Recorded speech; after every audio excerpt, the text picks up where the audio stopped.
Hi, everybody. My name is Tracy Heilers. I'm founder and executive director of Coalition of Schools Educating Mindfully. And I'm here today to have a conversation with Cindy Goldberg. She wrote chapter 31 of our awesome book called Educating Mindfully. And it's called Stories of School Transformation Through Mindfulness, but we've kind of retitled it A Field Guide for Bringing Mindfulness to Schools. I feel like it's way more than just stories. You'll come out of this book with just lots of things to bring right to your classrooms. And Cindy's going to share a lot of the things she's been bringing to classrooms in the Philadelphia, Pennsylvania area. So I wanted to kind of just walk through her chapter and, pick her brain even a little bit more about what she has in her chapter. But I thought we would start with having Cindy just tell us a little bit of how she found actually her title of her chapter is called Mindfulness and Positive Psychology Coaching District-Wide. And actually I wanted to start with a quote from her book, and then I want her to share a little bit about how she found mindfulness and positive psychology, and then she can lead us in a mindfulness practice, kind of maybe based on something she personally uses or uses with kids. But I loved the first paragraph of your chapter. Mindfulness and positive psychology are changing the way we teach today. Teachers who feel calm and happy can be far more effective than those who feel stressed and exhausted. The growing demands of our educators have made these two overlapping fields a necessity in classroom, not a luxury. Educators who are able to utilize their strengths, a positive mindset, and the ability to pause in the midst of whatever arises have the tools to create an environment conducive to social, emotional, and academic growth. So I just loved how you have interwoven those two fields, and so we'll talk a little bit more about that. But, well, hello. How are you? I am good. Thank you so much for inviting me. This is such a nice honor. You're welcome. Yeah. Just start with telling us a little bit about yourself personally and how you got involved with mindfulness and positive psychology. So I have been a mindfulness personal practitioner for about 20 years. And it is something I did myself. And it's funny because about 20 years ago, I was a teacher. I've taught for a very long time, and I tried to bring meditation into my classroom. And back then it was really frowned upon. I was asked to not do it because I think at that time education wasn't ready. And we've evolved so much since then. And people have realized that it's not a spiritual practice totally. It's not a religious practice totally. It is a way of being in the present moment. And I think what I love is that now we can bring this into our classrooms. And my chapter is about the fact that mindfulness and positive psychology, each as separate sciences, are a perfect marriage. They work so well together. So to my personal story is I was a teacher for about 25 years in a public school district. And I've always done the positive kinds of learning experiences. And like I said, I was a mindfulness practitioner. But one day at a PD, there was this amazing man speaking to us, and his name was Louis Alloro. And he was a co-founder of a place called the Flourishing Center, and he was talking about positive psychology. And it was one of those aha moments where everything he said was like, yes, that's it, and I get it. So to make a long story short, I went on to study at the Flourishing Center to get certified in applied positive psychology. Our district paid for about 25 of us to do this, which was an amazing experience. So we were able to bring the practices in, and it was all condoned by our district. At the end, you had to make a goal. So I created a goal for myself that said, I would like to be the mindfulness positive psychology coach of my district. And of course, there was no position like that. So I spent about 2 years trying to get a meeting with my superintendent, who put all this money into us getting trained. And it was a difficult endeavor. Telephone, email, couldn't get through to him. Finally, I by accident, I got a meeting with him. And by the end of the meeting, he said, yeah, go for it. And this was July, and I was starting in August as the mindfulness positive psychology coach, which was an absolutely amazing experience. Wow. So there I was in a public school district getting to create my own program and bring these things that I believed so strongly to my peers and to the students and teachers and administrators and families. It was a really wonderful experience. Awesome. That's a great start to our Yeah. time together here. Maybe I have some questions about the book, but I always love to start also with a mindfulness practice to kind of ground us in wherever we are in our day. So I know you'd like me to start us, and I would love to. I use a lot of things, props in my teaching, and one of the things that I use a lot are chimes. So I'm going to start by playing the chime and end with the chime. And I don't know how well this goes on Zoom, so we'll do this together.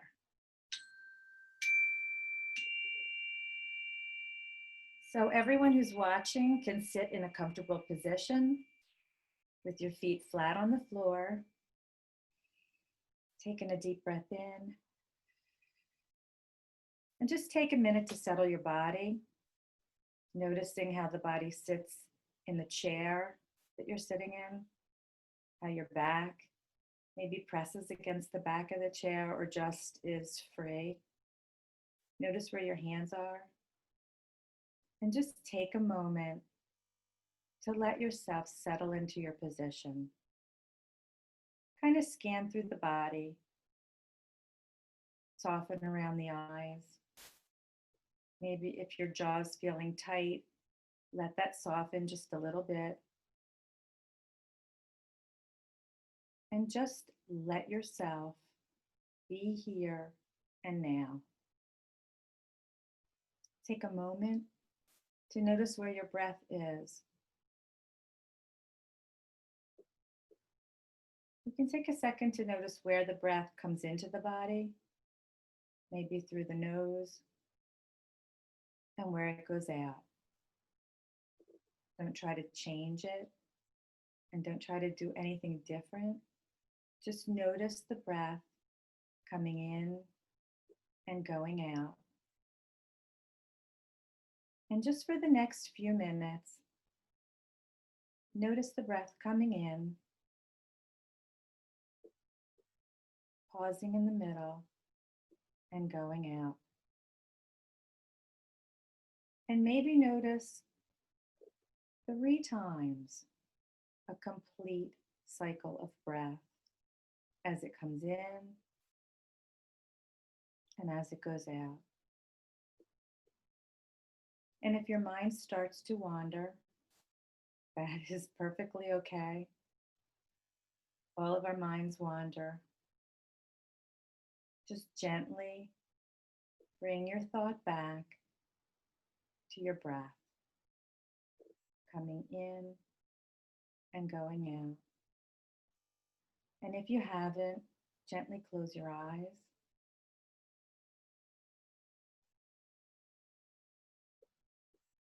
Focusing on your breath, going through one complete cycle. And with this short practice, I'm going to ask you to shift your attention from your breath to the sound of the chime. And when I play it, listen as it resonates through the air. And when you no longer hear any sound, open your eyes.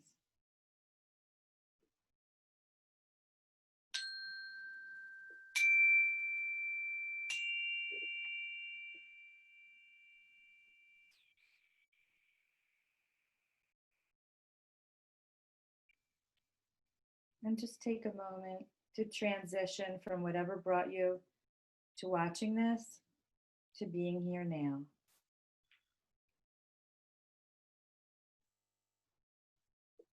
And so I love to start all of my workshops and classes with a little transitioning breathing meditation so that people can just let go of whatever it was that they were doing or thinking before they came to this moment, so that we can all be here at the same time.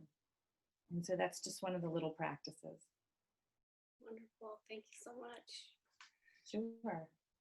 I thought maybe in our conversation we could start with, like, before you were district-wide and we're just working with your second graders, then move to some of the things you did district-wide and included in your like 35-minute lesson plans. And you did all grades. Yeah, because I'd love to hear more about like the vertical learning you did with your middle school and high schoolers. And then I want to end with some of the things you did for professional development at your school. Okay. In the 2 years that you were district-wide. But yeah, I love that you started with the 7-year-olds, the second graders, and kind of, you know, based on what they were needing to do, like writing letters, you integrated some positive psychology that way. So maybe start with some of the things you did. Was it for a year kind of that you were, as you were taking the training, that you were integrating before you went district-wide? Absolutely, yeah. For that year, my children were learning everything about positive psychology, and positive psychology is based on 6 pillars. Positivity, it's actually called the PERMA-V model, and it's positivity, engagement, relationships, meaning, achievement, and vitality, which is kind of like the physical. And my students were able to participate in all of the interventions that I was learning as I was learning them. And they were just amazing. By the end of the year, I took them to the TV studio and they created a film to teach other people positive psychology because they were so into it. And you know, Tracy, when you start to teach mindfulness or any of this stuff to the young children, they're amazing. There's no resistance. And then they go home and teach it to their families so that they're all speaking the same language. Yeah, no, it is. I've noticed that too, much less resistance, and they're excited to learn it. And I love with mindfulness and positive psychology how it really is all the same practices that you use for adults. Sometimes you can make slight modifications to make it more fun to teach it, but it's all very simple, and it's just, you feel like, yeah, like it's not like some really theoretical thing you have to wrap your head around. It just feels like this innate truth that and I think that's the best part, is that it just feels good. It feels natural. And like you said, it's not difficult, and it's simple. And, you know, one of the things that you mentioned was letter writing, and, you know, teaching children about gratitude and how important it is to feel gratitude. I even was able to teach them about this Dr. Robert Emmons, and you probably know about him. He's a huge gratitude researcher, and what he said was that it's not happy people who are grateful, it's grateful people who are happy, because we have so much to be grateful for. And I was able to bring so many gratitude experiences to these 7-year-olds. The gratitude letter, you know, think of somebody that you are grateful to, that you really care about, and write them a letter. Well, second graders were learning how to write friendly letters, so that was kind of a natural. And then it didn't stop there. Then it was, okay, here's my cell phone, and the teacher is giving you their cell phone. Call your mother and read her the letter. Because writing the letter is one thing, but actually writing it, and second step, to read it to the person, is a whole nother level of, you watch them and you say, wow, who was more happy, the recipient or the person delivering the message? And it's really both. It's twofold. Yeah. So that was one of the interventions. So many things that we got to do that we were able to put into the curriculum, but positivity, it really talks about things like your mindset. And we're all talking about a positive mindset now, choosing your words, you know, looking on the bright side. And the big thing is, it doesn't mean that we're going to be happy all the time. What it really means is that we get to notice what we're feeling in the present moment. And then we get to name it. Maybe it's anger or upset or fear. And then in positive psychology, we get to navigate those emotions. And most of the time, that's where mindfulness comes in. So these kids are walking around saying, notice, name, navigate my emotions. And it's just, it's precious, but it's a real life lesson.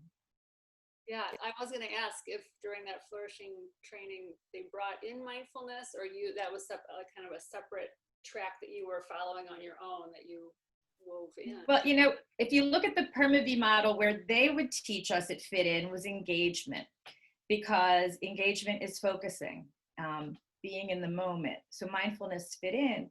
But what I found out was that it fits into every pillar of positive psychology. And I think that's the unique and wonderful thing about it. What I've taken many courses, and one of the courses that I took was the Science of Well-Being course at Yale. And this teacher, Dr. Laurie Santos, said something about this thing called the G.I. Joe fallacy. And if you're my age, and maybe, I don't know if you would remember, but there used to be G.I. Joe. Do you remember G.I. Joe? Okay, yeah. So he was like this army figure, and they had a cartoon show about him. And at the end of the show, he would say, knowing it is half the battle. But I think with mindfulness and positive psychology, knowing it is not half the battle. It is so important that we practice. Mindfulness is a wonderful thing to know about, but unless our students and our staff and all of us are practicing it, doesn't really help us. So I love to teach them about that. It's okay to know it, but it's really important to do it. Mm-hmm. And I just love thinking that those second graders, I think at the end of your book you had a quote like, with mindfulness and teaching mindfulness, you're often planting the seeds, but you don't get to see like the end results. Right. And just to think of those second graders who learn that skill and how that is benefiting them in ways that will for sure is, but we may never know. But right. Yeah, so moving into those conversations you had in July with your superintendent and your accidental, I always love it, like synchronistic, and I think right. That's awesome. A month before you start, you're like, okay, I'm just doing that. And I'm making to be able to create that on your own. So did right away you start with both, like you started by reaching out people you knew, or kind of how do you take on like? So yeah, you take on something like this, and a lot of people, because they don't know, say, I don't want another thing that I have to do. That's a mentality. And of course, I understand that. I've been in the classroom for a long time. And I started to reach out to people that I was friendly with. Let me come in for 6 weeks. You do nothing. You just participate. And word got around that, hey, this isn't work. This actually helps. And when she leaves, I get to do this stuff with my class. And it helps them. And so it began to grow to the point where I couldn't see all the classes that I wanted to see. I was going from kindergarten to the high school to the middle school, and different things developed. In the middle school, I was lucky enough to get a room, and then somebody asked me if I would see the challenging kids. So in the mornings, I would see students who maybe had some challenges during their homeroom time. And what I found was that as resistant as a middle schooler or a high schooler might be, once they've felt like it's part of what they like to do, they become teachers. They become your best advocates. They learn that it really helps. Yeah. So when you say middle school, you had your own room. So was that a 6-week cycle? No, actually in middle school, in most of the classes, I don't want to be confusing. I had a 6-week program where I would come in, and week 1, I would do something. We would like learn about the science of the brain, and we use the glitter jar, as I know many of your other teachers do, talking about our amygdalas, our prefrontal cortex. They would understand. And then we would always have a time to practice. to feel what it felt like to be mindful, and then bring in some kind of an intervention or a fun activity that took mindfulness from just the sitting and breathing to other activities. And I know that they were activities that I would go in and I would have the teachers start to create their own toolkit. So there might be string in a toolkit, and we would sit down, and the little ones would sit down and they would learn how to do string breathing. So, they would hold it, their string by both ends, inhale, and then exhale. And they would just have like props that help them to know that you breathe in, you breathe out, you take the string home, you put it in your bedroom. And if you have a fight with your brother or a sibling, you can go up there and practice string breathing. So I think that a lot of the little tools that I would bring into the children, even in the high school, they got string breathing. It was something, put it in your pocket. And if you start to freak out, you got it. It's a tool. So there were tons of little experiences like that where we use different tools. And I know that's one of the things that I wrote was, like 5 examples. But actually, I think, if you go through all of the things that are out there, there are hundreds of examples. Yeah. It's almost overwhelming. There's so many of which. I'm sure as you went, you found that some work better than others, or with some were better than others. So I have, my desk is full of props here. This is what I call a gratitude ball. And I don't know if you know this, but this is one when you're learning about gratitude. I would partner people up, and they could throw the ball or roll the ball depending on their age. And the only caveat is that when you throw it, you have to say something you're grateful for. And it would go on and on. And of course, we would time it. But what I would notice is that when they did this, even if they thought it was silly to begin with, you would notice that they were focusing on their gratitude. They were smiling because it was bringing them happiness. So, there are just lots of experiences where the two, positive psychology and mindfulness, work together as a practice. Yeah. There's my awesome husband. I see. Yeah, and actually Gary is teaching some mindfulness for the first time with his high school students this year. And when they talk about positive neuroplasticity and, taking in the good, it's just, you develop that mindfulness practice, but then where's your focus going? You can notice that it's going to negative things, or is it going to positive things? I mean, we all have that negativity bias. We just, it's part of us. And part of, another really important part of positive psychology is to know what your strengths are. And as adults, we can take these tests to find out what our strengths are. And if you've never taken the VIA strengths test, I would say that's like a must. You go online to this place called VIA.org and you take a test, and it lists the 24 character strengths that there are, and you would find out your order, so your top 5. And one of the things that positive psychology talks about all the time is, traditional psychology was about fixing what was wrong with you. And although positive psychology doesn't take away from that, it's more about finding out what's right with you and building on it. So for students to know what their strengths are, that's huge. And for us to know what our strengths are and to work on those is huge. Yeah. So, and I don't know if would my screen sharing work? Yes. Or you have to give me permission. For it. I think anybody can. Give it a try. Yeah. So looks like there's just a lot of stuff here, right?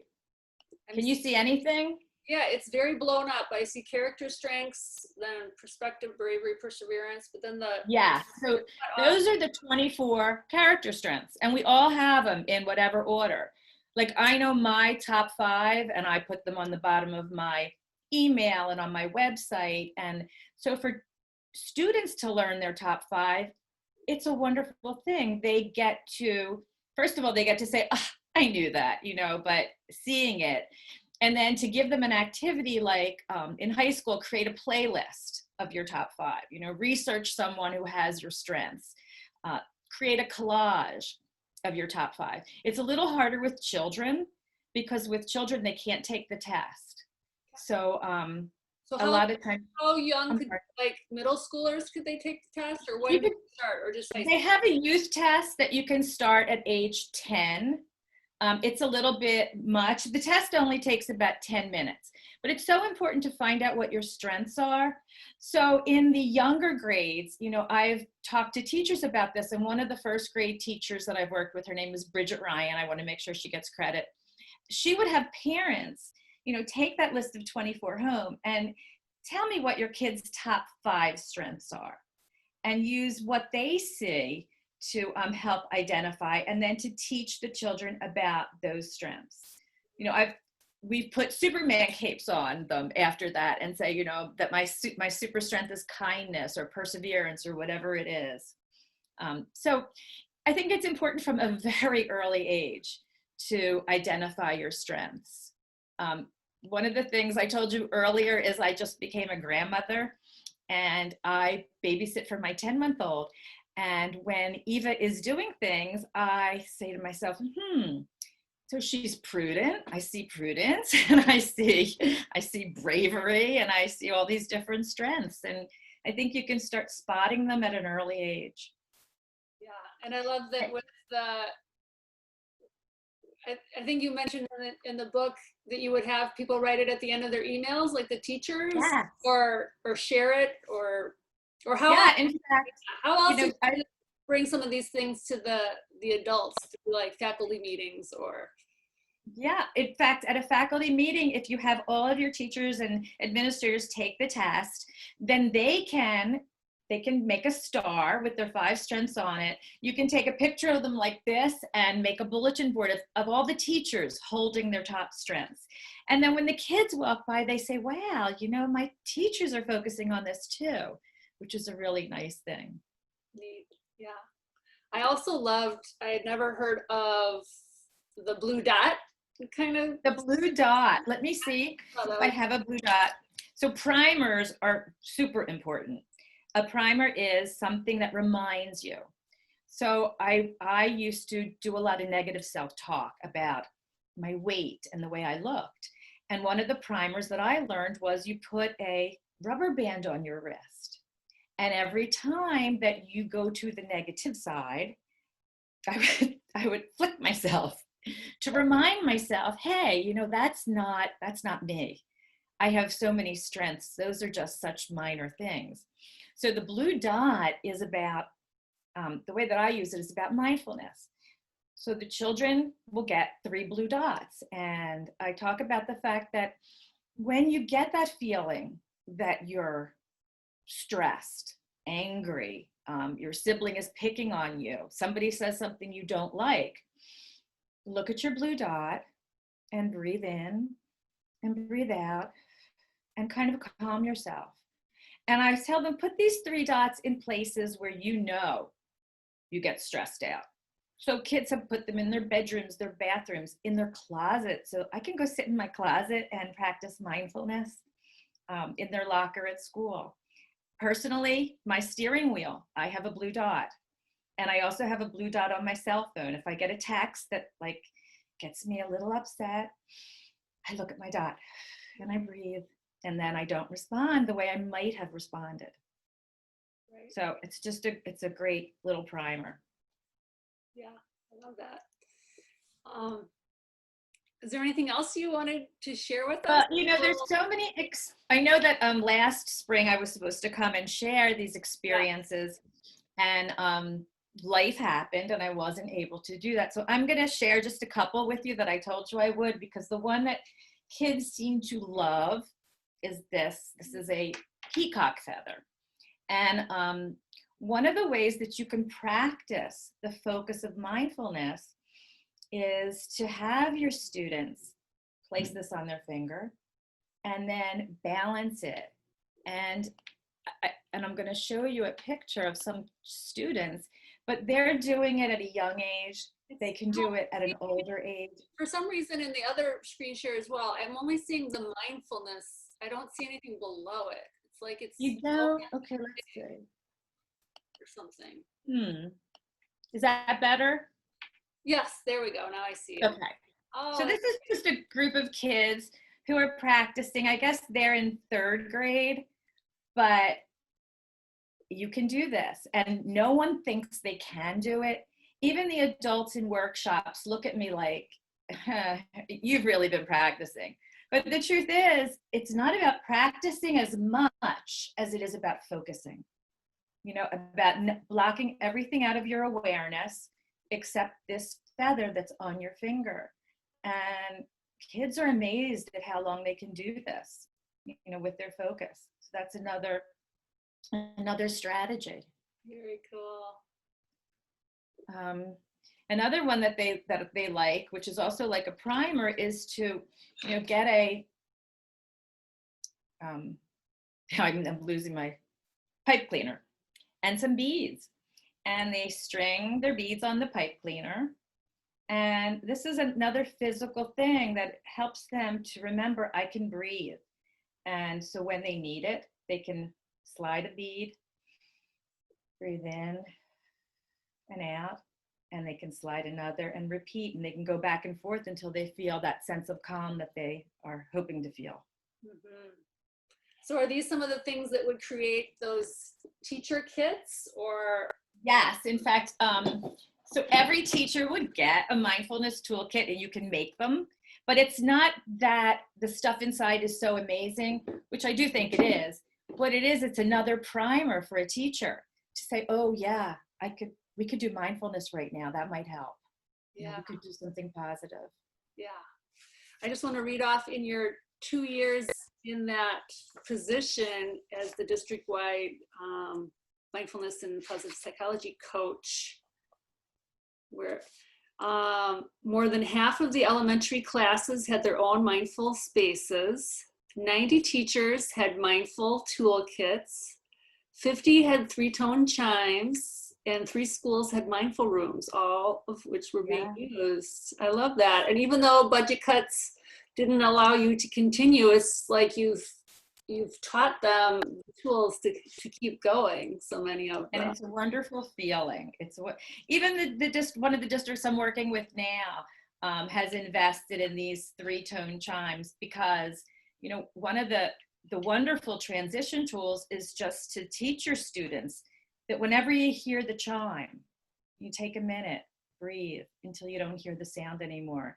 And they can be used to transition from a lot of different things. The sound is very powerful. Yeah. Is there any, like, over those 2 years, things you've maybe started doing but then no longer do, or just a word of, I don't know, anything that comes to the top of your mind that I think someone starting off? The most important thing, I think, for anybody who's starting this is to practice yourself. Just give it a try. There are so many places. I've taken the, mindfulness-based stress reduction. There are things online right now, especially during COVID, that I notice are being offered for free. In fact, I had referred to the Yale course, Science of Wellbeing, and they offer that on Coursera on and off for free, which is a wonderful way to bring positive psychology and mindfulness into your classroom and into your life. I practice these things for myself as much as I do to share with others. I think it's just a really wonderful way to be. Yeah, and one of the things I love most was the vertical learning that you not just teaching the middle school and high schoolers, but obviously you must have realized right away that, you know, once they learned it, they had a passion for teaching it to others. Like, what were some of the things you did around that kind of peer mentoring? Well, so what we did was we created Mindful May. And every May for the 2 years, I was able to ask all of the middle school and high school students who had a passion. And we everybody couldn't go, but many people could go. And we had 4 elementary schools. So we would create a way for them to visit every classroom and work in groups like that went around, maybe 3 or 4 groups per classroom to do mindfulness practices. Now, the younger students have had some experience, but the older students took the teacher's role and they were really the facilitators. And both groups loved that, these are teenagers who we are working with, and the teenagers loved teaching what they learned that year to the kids. And it was for me just to stand back and watch the teenagers, doing mindful eating or a mindfulness practice.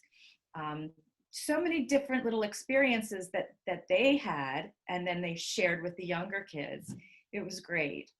And it's also great to hear that these kids are going home and sharing it with their families. And that's another positive, because the more it spreads, the better our world will be. Yeah. Did you have a chance to do anything with parents during that time? I did. I mean, we had book clubs. I guess the best was, there is a book called The Strength Switch. It was written by Dr. Lee Waters, who was also a positive psychology researcher, and she practices mindfulness. And the book is just full of experiences, but it's also a way for parents to start to spot the strengths in their children. So this was like 3 different meetings with a group of parents who were really involved, and, doing the practices with them is a wonderful thing too, because they're saying, oh, my child came home and taught me that. So it was really nice. And it was really nice for them to want to see the strengths. One of the things that I say to teachers is, think of your most challenging student, like the one who challenges you the most. And think about what challenges you about that student, and then look at the 24 strengths. Could you turn that challenge into a strength and maybe kind of go about addressing it in a different way? Yeah. So, because we all have them, even the toughest among us have our strengths. And I know you mentioned that you wrote a new book that's about to come out. It appears that the title was kind of based on strengths as well. Or tell us about, you have several things I want you to share about that you. We couldn't have planned that better, right? No, so I write children's books, and this book is called, it hasn't come out yet, but, and I don't know if we can see it because I'm really trying hard to make this work. Can you see it? Oh, there it is. Yep. Okay. It's called ABC, That Sounds Like Me, and it's a strength spotting alphabet book for kids who can't take the VIA test.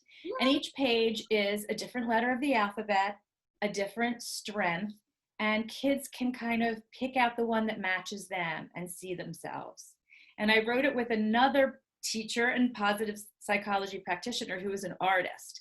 And she really did all of the illustrations, kind of loosely based on all the kids that we've taught in our years together. So this should be out by January 1st. And I will send you a text when it comes out. Yes, we'll have to have it be one of the giveaways. Yeah, it'll be a giveaway. Oh, I won't know which, because you have Penelope's Headache as well. I do. So, as a teacher, you start to realize that you have needs in the classroom that aren't always being addressed. And Penelope's Headache was written because I was going through a year of tattling, where kids were tattling on each other to get each other in trouble. And it was really hard in 2nd grade for them to see the difference between when it's important to tell an adult and when it's not. And Penelope's Headache addressed that issue. So that was a needed book. There are a lot of funny books about tattling, but this one really gives you clear criteria. When do you tell an adult and when do you let it go? Awesome. Yeah, that is something that is a niche thing, but it's a niche, right? It comes up in school. And what about the card deck that you've created? I know you sometimes share on our Facebook group, it appears that they might be part of a card deck and you're sharing them, but I don't know. So this is a deck of cards that I give to every teacher I work with, and it's really blown up again. Here we go. Is this better or? No, let's try. I feel like I'm seeing a quarter of it. Oh, there it is. Yep. Okay, so this is just the cover of them. It says it's a deck of 29 cards. They are a lot of the experiential practices that I do in class, and the way that I recommend that people use it is you pull out a card, and if it's gratitude ball, or if it is any of the activities, that you introduce it and then try to do that something with it all week so kids can really learn the practice. You know, we're developing neural pathways all the time, but I think once and done doesn't work. So I try to recommend that teachers use these activities for a while before they switch on to something else. Awesome. So those are available on, I don't know if I can put it in the chat. Let me see. Well, I think if we just give it to me afterwards, and then I'll give it to you after. I'll share a link underneath the video. Okay, that is much better. Thank you. Yeah, I can share all those links. But Yeah, so I have lots of links. Yes. I mean, you're a perfect example of why COSM is so powerful. I think that when we can learn about what other people are doing in different parts of the country and world and shine a light on them, it just helps us all grow. And there's so many teachers like you who, right, you have something that came up while teaching and you've created either, you know, that solution or something to help with it. And for us to be a platform that can help people share. And that is all thanks to you, because you're doing an amazing job with this. And I think, you know, teachers are not by nature competitive. They're sharing people. And I think that this platform that I probably shouldn't be calling COSM, although for some reason that's what rolls off my mouth. Do it, good. It sounds good. It's a great platform. And, you know, I run the Facebook page, Educating Mindfully PA.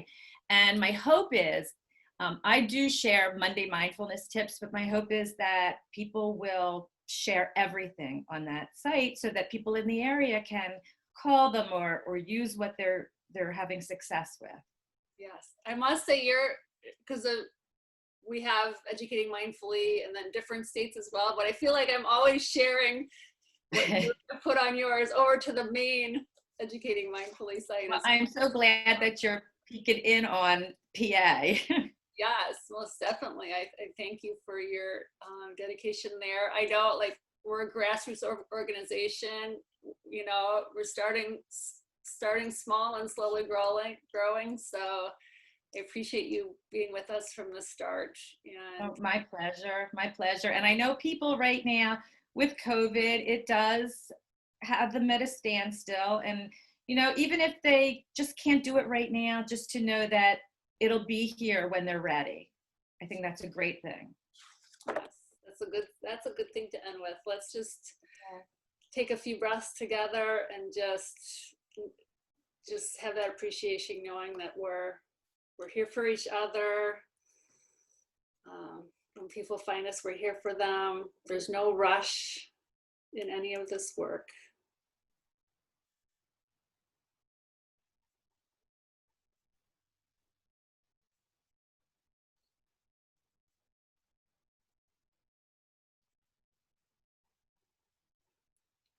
Thank you, Cindy. Thank you, Tracy. This was a joy.